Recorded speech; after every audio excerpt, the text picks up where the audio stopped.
He has no representation right now, so I don't know who's giving him advice.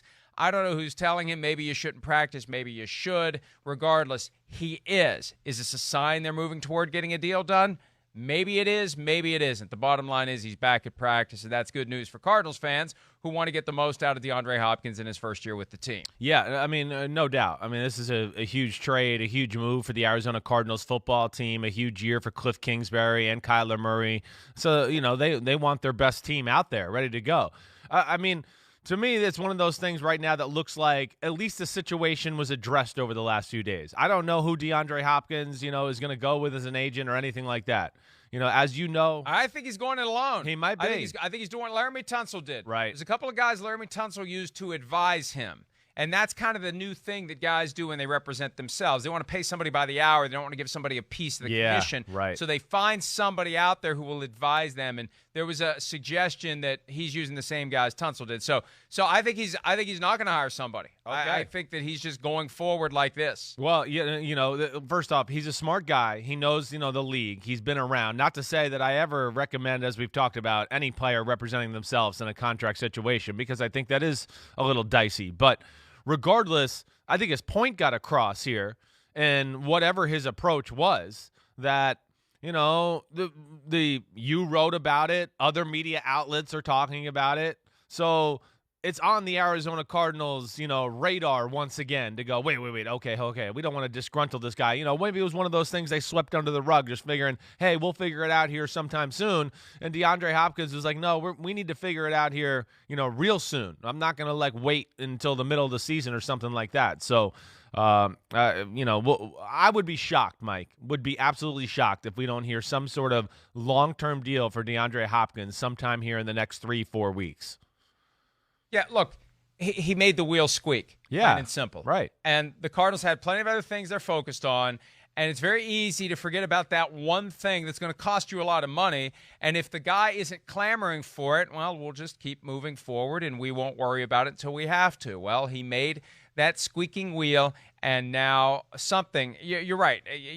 I think something's gone on. Right. Because it's not like there was some overwhelming avalanche of media criticism of DeAndre Hopkins saying, how dare you hold in.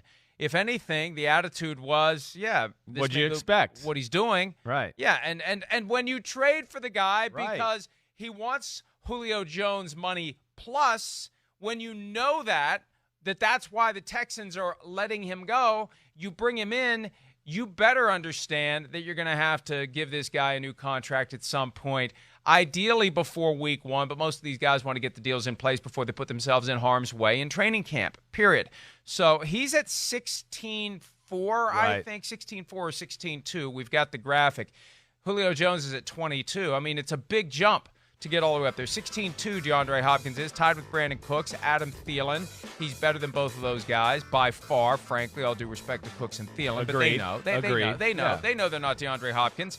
Julio Jones up at the top at 22, Amari Cooper at 20. DeAndre Hopkins is significantly better than Amari Cooper at 20. Now, Cooper got to the market, and the Cowboys signed him while he was on the market, but it's a big jump. But again, the Cardinals had to know when they traded for DeAndre Hopkins that they're going to have to do it at some point. It looks like they have to do it at some point soon. Yeah, they're gonna, and I mean, arguably already, he's in the, these are the kind of guys you don't want to piss off in an organization, and especially when they first been traded there, and they don't know everybody yet. You'd want to set the right tone, and of course we know the Cardinals are playing through their offense. That's what they're going to do. You hope their defense is better and good and all those type of things, but we know this is a team that wants to get in the shotgun, spread it out, throw the football. And DeAndre Hopkins, you could argue, is the best player on their football team, even though he hasn't played a snap for them yet. So, I understand Kyler Murray and Chandler Jones are awesome. I'm not trying to disrespect them, but you know what I'm trying to say here. So, I would just think he is such a big part.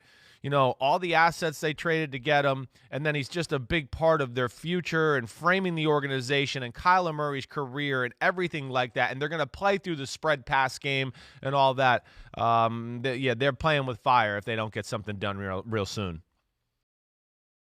Hi, I'm Mike Tirico, and thanks for watching. Make sure to hit subscribe for the latest news and highlights from NBC Sports.